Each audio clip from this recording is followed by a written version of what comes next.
کیا ہمسایوں کے ساتھ اچھا سلوک کیے بغیر جنت کا حصول ممکن ہے؟ کیا آپ جانتے ہیں کہ اسلام میں ہمسایوں کے حقوق کا کتنا اہم مقام ہے؟ کیا ہم اپنے ہمسایوں کے ساتھ حسن سلوک کیے بغیر دین کی تعلیمات پر پورا اتر سکتے ہیں؟ حضور صلی اللہ علیہ وآلہ وسلم نے فرمایا کہ جو شخص اپنے ہمسایہ کو بسم اللہ الرحمن الرحیم السلام علیکم ورحمۃ اللہ۔ محترم ناظرین، اسلام نے مختلف وسعت پذیر دائروں میں مسلم معاشرے کی زندگی منظم کرنے کی طرف سب سے زیادہ توجہ دی ہے تاکہ پورا معاشرہ منظم ہو جائے۔ اس سلسلے میں والدین اور رشتہ داروں کے حقوق سے شروع ہو کر یہ سلسلہ پڑوسیوں، دوستوں اور تعلق داروں سے ہوتا ہوا غریبوں اور غیر مسلموں تک جاتا ہے۔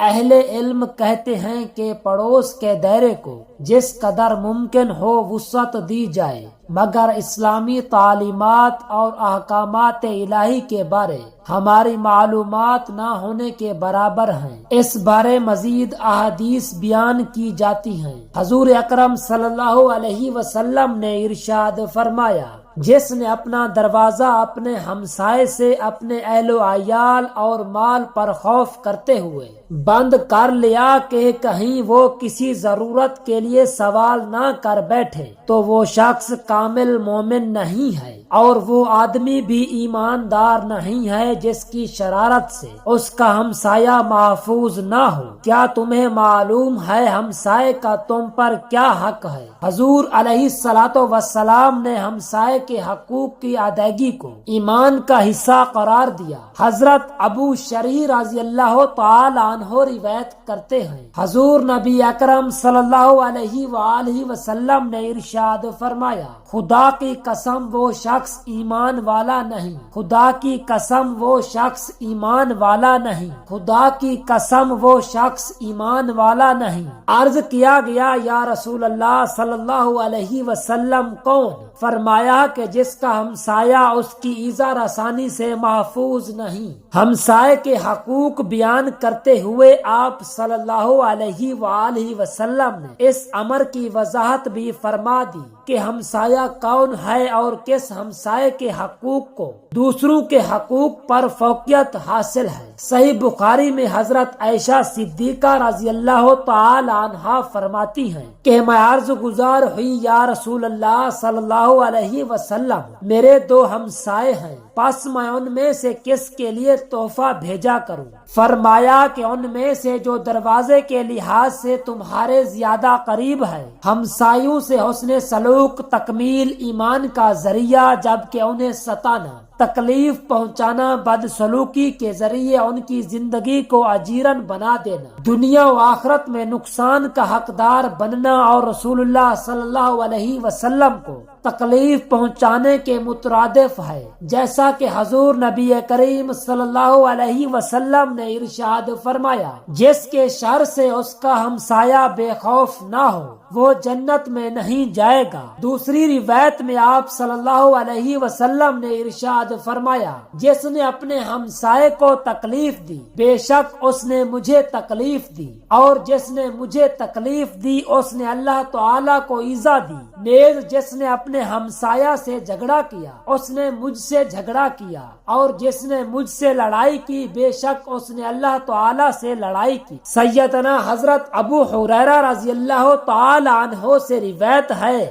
فرماتے ہیں کہ ایک آدمی نے حضور صلی اللہ علیہ وسلم کی بارگاہ میں عرض کی، یا رسول اللہ صلی اللہ علیہ وآلہ وسلم، فلاں عورت کثرت سے نماز، روزہ اور صدقہ کرتی ہے، لیکن وہ اپنی زبان سے اپنے پڑوسیوں کو اذیت پہنچاتی ہے۔ نبی کریم صلی اللہ علیہ وآلہ وسلم نے فرمایا، وہ دوزخ میں جائے گی۔ پھر اس آدمی نے عرض کی، یا رسول اللہ صلی اللہ علیہ وسلم، فلاں عورت نفلی نماز کم پڑھتی ہے، نفلی روزے کم رکھتی ہے اور وہ صرف پنیر کے چند ٹکڑے صدقہ کرتی ہے، فرمایا وہ جنت میں جائے گی۔ اسلام کی پاکیزہ تعلیمات ایسے شخص کو کامل ایمان والا قرار نہیں دیتی کہ جو خود پیٹ بھر کر سو جائے اور اس کے پڑوس میں بچے بھوک و پیاس سے بلبلاتے رہیں۔ چنانچہ حضور صلی اللہ علیہ وآلہ وسلم کا ارشاد ہے، جو خود پیٹ بھر کر کھائے اور اس کا ہمسایہ بھوکا ہو وہ ایماندار نہیں۔ اسی طرح رسول اللہ صلی اللہ علیہ وآلہ وسلم نے کسی شخص کے کامل مومن ہونے اور نیک و بد ہونے کا معیار اس کے پڑوسی کو مقرر فرمایا۔ چنانچہ ایک شخص نے عرض کی، یا رسول اللہ صلی اللہ علیہ وآلہ وسلم، مجھے ایسا عمل بتائیے کہ جس سے میں جنت میں داخل ہو جاؤں۔ تو رسول اللہ صلی اللہ علیہ وآلہ وسلم نے ارشاد فرمایا، نیک بن جاؤ۔ اس نے عرض کی، مجھے اپنے نیک بن جانے کا علم کیسے ہوگا؟ آپ صلی اللہ علیہ وسلم نے ارشاد فرمایا، اپنے پڑوسیوں سے پوچھو، اگر وہ تمہیں نیک کہیں تو تم نیک ہو اور اگر وہ تمہیں برا کہیں تو تم برے ہی ہو۔ بسا اوقات ہمسایہ سے کتنا ہی اچھا سلوک کیا جائے وہ احسان ماننے کی بجائے پریشان ہی کرتا رہتا ہے۔ ایسے میں اسلام برے کے ساتھ برا بننے کی اجازت نہیں دیتا، بلکہ صبر اور حسن تدبیر کے ساتھ اس برے ہمسائے کے ساتھ حسن سلوک کی ترغیب ارشاد فرماتا اور اس برے سلوک پر صبر کرنے والے کو رضائے الہی کی نوید بھی سناتا ہے، جیسا کہ رسول اللہ صلی اللہ علیہ وآلہ وسلم نے ارشاد فرمایا، اللہ تعالیٰ ان لوگوں سے محبت فرماتا ہے جس کا برا ہمسایہ اسے تکلیف دے تو وہ اس کے تکلیف دینے پر صبر کرے، یہاں تک کہ اللہ تعالیٰ اس کی زندگی یا موت کے ذریعے کفایت فرمائے۔ حضور خاتم الانبیاء المرسلین صلی اللہ علیہ وسلم کی زندگی پر نظر ڈالتے ہیں تو ہمیں آپ صلی اللہ علیہ وآلہ وسلم کی زندگی ایسی ان گنت مثالوں سے بھری نظر آتی ہے جو ہمسایوں سے حسن سلوک، شفقت، درگزر اور احسانات سے مزین ہے۔ مکی دور میں ابو لہب اور عقبہ بن ابی معیط حضور صلی اللہ علیہ وآلہ وسلم کے پڑوسی تھے جو آپ کے دونوں طرف آباد تھے اور انہوں نے شرارتوں کی انتہا کر دی تھی۔ یہ لوگ بیرونی مخالفت کے علاوہ گھر میں بھی ایذا پہنچانے سے باز نہ آتے تھے اور اذیت دینے کے لیے غلاظت کے ڈھیر حضور صلی اللہ علیہ وسلم کے کاشانہ اقدس کے دروازے پر ڈال دیتے۔ حضور صلی اللہ علیہ وآلہ وسلم جب بہر تشریف لاتے تو خود اس غلاظت کو راستے سے ہٹاتے اور صرف اتنا فرماتے، اے ابن مناف کے بیٹو، یہ تم کیا کر رہے ہو؟ کیا یہی حق ہمسائیگی کا ہے؟ مندرجہ بالا واقعہ ہمیں اس دور کی تصویر دکھاتا ہے کہ ہمارے پیارے آقا صلی اللہ علیہ وآلہ وسلم ہمسایوں کی طرف سے کن مشکلات اور مصائب کا سامنا کر رہے تھے، لیکن اس کے باوجود آپ صلی اللہ علیہ وسلم کی عظمت اس بات سے ظاہر ہوتی ہے کہ آپ صلی اللہ علیہ وآلہ وسلم نے کبھی بھی جواباً کسی قسم کی کوئی تکلیف کسی کو نہیں دی، بلکہ ہمیشہ احسان کا سلوک فرمایا۔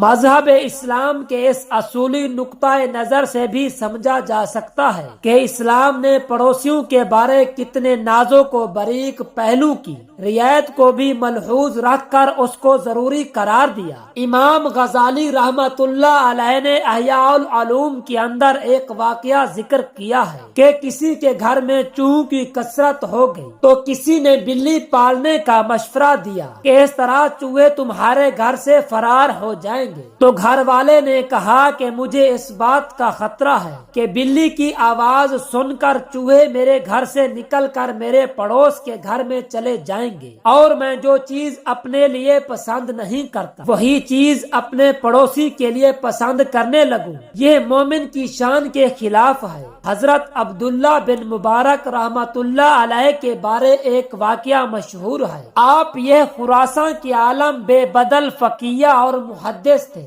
عالم فاضل ہونے کے ساتھ ساتھ آپ نہایت نفیس انسان بھی تھے۔ خود روزے سے ہوتے اور ساتھیوں کو نایاب اور لذیذ کھانے کھلاتے۔ آپ پڑوسیوں کا بہت اچھے سے خیال رکھتے۔ آپ کا پڑوسی ایک یہودی تھا۔ آپ رحمت اللہ علیہ کے گھر میں جو کھانا پکتا، آپ اپنے بچوں کو کھلانے سے پہلے اپنے اس یہودی پڑوسی کو کھانا کھلاتے تھے۔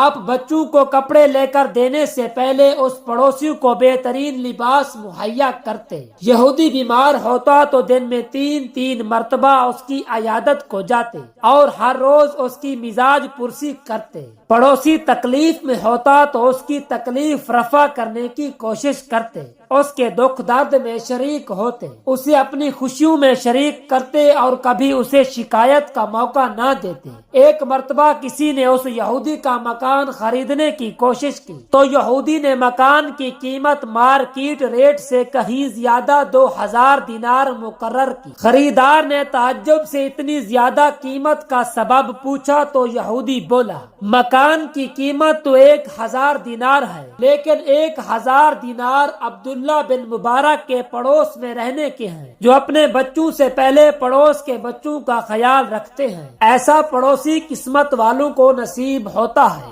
محترم ناظرین، ہمسایہ ایک گھر کا ہو یا ایک ملک کا پڑوسی ہو، اس میں کوئی شک نہیں کہ اچھا پڑوسی 1000 نعمت ہوتا ہے۔ جس کو اچھا ہمسایہ مل جائے اس کی زندگی میں دکھ نہیں آ سکتے، اور اگر پڑوسی اچھا نہ ہو تو پھر انسان کا اٹھنا بیٹھنا اور چلنا پھرنا عذاب بن کر رہ جاتا ہے۔ معاشرے کو پرسکون اور امن و سلامتی کا گہوارہ بنانے کے لیے پڑوسیوں کے متعلق اسلام کے احکامات پر عمل کیا جائے تو ہر ایک اپنی عزت و آبرو اور جان و مال کو محفوظ سمجھنے لگے گا۔ غور و فکر کا دائرہ وسیع کیجیے اور دل و دماغ کے کھڑکیوں کو کھول دیجیے کہ کتنے لطیف پیرائے میں پڑوس میں بسنے والے انسانوں کو متنبع کیا ہے کہ گھر کی دیوار اتنا بلند کرنا جو ہمسائے کی ہوا کو روکنے کا سبب بن جائے اور گھر میں پکنے والی مرغوب چیز کی مہک نہ جانے پائے، کہ اس وجہ سے پھول جیسے ناسمجھ بچوں کے دل میں اس کی طمع و لالچ پیدا ہوگی جو ان کے لیے باعث تکلیف ہے، یا پھر ان کے گھر بھی پہنچانے کا اہتمام کیا جائے۔ ہمارے پڑوسی ہم سے کتنا راضی ہیں؟ کیا ہمارے گھر کی سیوریج کے پانی سے اس کی دیوار سیم زدہ تو نہیں ہو رہی؟ کیا ہمارے گھر کے ماحول کی وجہ سے ہمارے ہمسائے ہم سے پریشان تو نہیں؟ کیا ہمارے ہمسایوں میں سے کوئی بیمار ہمارے شور و غوغا سے پریشان تو نہیں؟ کہنے کو تو یہ مختصر سی باتیں ہیں، لیکن اس پر عمل کی توفیق اس وقت تک میسر نہیں آ سکتی جب تک کہ انسان کا ایمان کامل نہ ہو جائے۔ یہ صفت انسانی کمال کی ایک معراج ہے، اور اس بات کی دلیل ہے کہ اس کا نفس پورے طور پر مدارج تہذیب طے کر چکا۔ خلاصہ کلام محترم ناظرین، اس دنیا کا ہر انسان ایک دوسرے کی مدد کا محتاج اور ایک دوسرے کی نصرت و حمایت پر اس کی زندگی کا انحصار ہے۔ اگر ایک بھوکا ہے تو دوسرے کا حق ہے کہ اپنے کھانے میں سے اسے بھی شریک کرے۔ اگر ایک بیمار ہے تو دوسرا اس کی عیادت و تیمارداری کرے۔ اگر ایک کسی آفت و مصیبت کا شکار ہے اور کسی رنج و غم میں مبتلا ہے تو دوسرا اس کے رنج و غم کا مداوع کرے۔ اور اس اخلاقی نظام کے ساتھ انسان کی ساری آبادی باہمی اخوت و محبت اور حقوق کی ذمہ داریوں کے بندھن میں بندھ کر اتحاد و یکجہتی کا حقیقی مظاہرہ بن جائے۔ دعا ہے کہ اللہ رب العزت ہم سب کو اپنے ہمسایوں کے ساتھ حسن سلوک کرنے کی طاقت اور توفیق عطا فرمائے۔ آمین ثم آمین۔